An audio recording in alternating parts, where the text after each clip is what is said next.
You might have heard some things about a Dyson sphere lately. What's up with that? There's a new study that may suggest we are not alone. A group of researchers say they've identified at least 7 stars that might be surrounded by super advanced alien megastructures known as Dyson Spheres. What if someday we could build a superstructure so big we could basically surround our sun and capture its energy directly?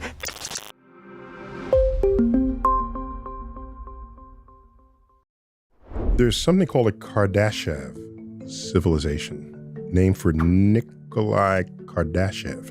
He was an astrophysicist. If you look at the history of what we call great civilizations, one of the things that distinguishes them is their capacity to generate and consume energy.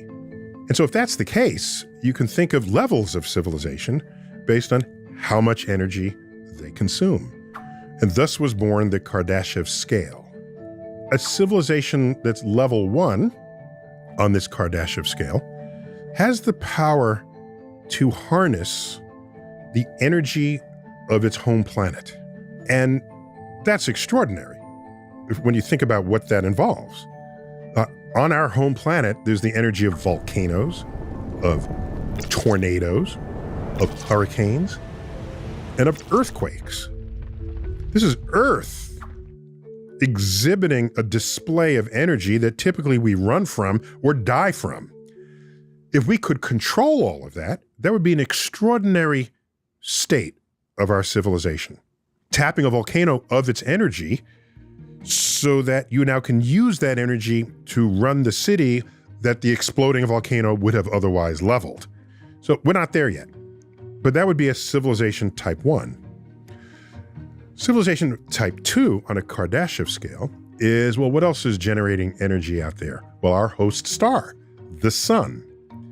So imagine we had total control over the sun's energy.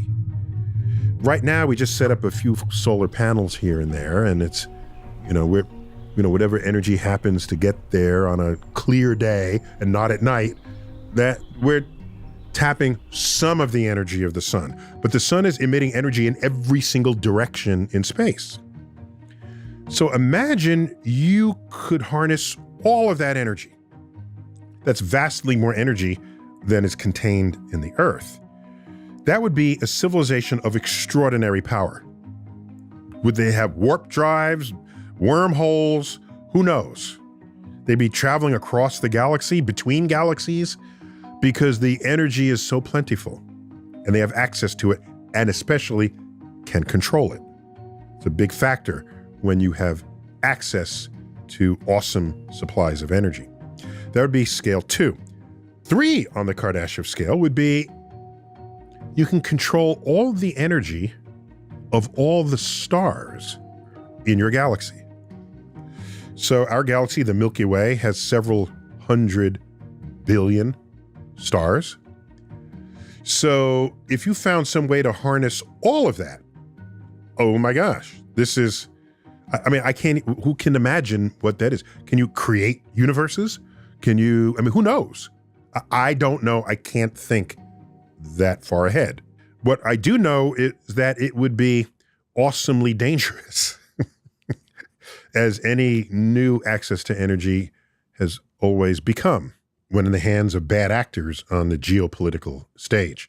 So what this has done is enabled some people, some colleagues of mine, to say, if there's a civilization type 2 controlling all the energy of its host star, would we be able to see that in our data? There's so much data now available with many telescopes that has observational and spectroscopic data of billions of stars.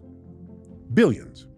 We have observational data on billions of stars in the universe, not only in our galaxy, but other galaxies. And so if there was a type 2 civilization, could you detect it? What would it look like?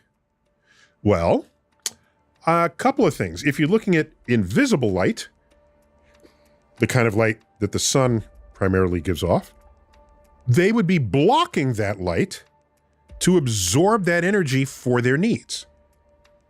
So you would see an ordinary star just begin to disappear as they built structures around it to absorb that energy. There's an interesting fact here. Well, there's no such thing as a free lunch in the universe. You can't just take the sun's energy and then have the energy disappear. It manifests in other ways. You know how it manifests? As heat.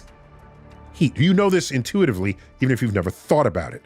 If you have an internal combustion engine car, the kind with pistons, right? You put in gasoline, that gasoline burns via pistons and spark plugs and all the right to move the car forward, and the engine gets hot. Your use of that energy not only propels your car forward, but also turns into heat. If there's a civilization that managed to completely enclose its host star, it would get rid of all the visible light, because that's high quality energy that it's using. It takes that light through the solar panels. The star would slowly disappear from a, quote, a regular looking star and would ultimately appear as a red glow in your infrared telescopes.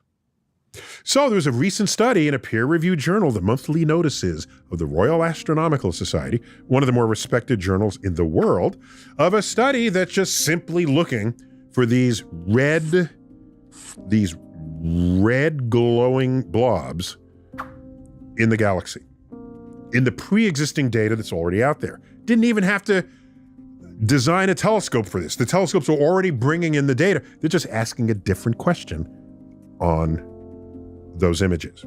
So out of a sample of millions of stars, they found 7 candidates that might be one of these type 2 civilizations.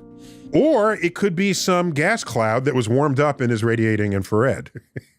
So, of course, the press loves aliens. If your first guess is, there's an alien civilization that's making this infrared, the press will talk about the work. If it's, well, it could be gas clouds that have been warmed with dust in them that have been warmed by this energy that's been radiated, and it's masquerading as what could be a type 2 civilization. You can't rule that out either. As a scientist, just because you don't fully understand what you observed, it doesn't mean aliens did it. That shouldn't be anyone's first guess. The universe brims with mysteries and physical phenomenon we're still discovering. And so, yeah, I tend to be a little more conservative about that. A friend of mine died a few years ago, Freeman Dyson, a brilliant physicist.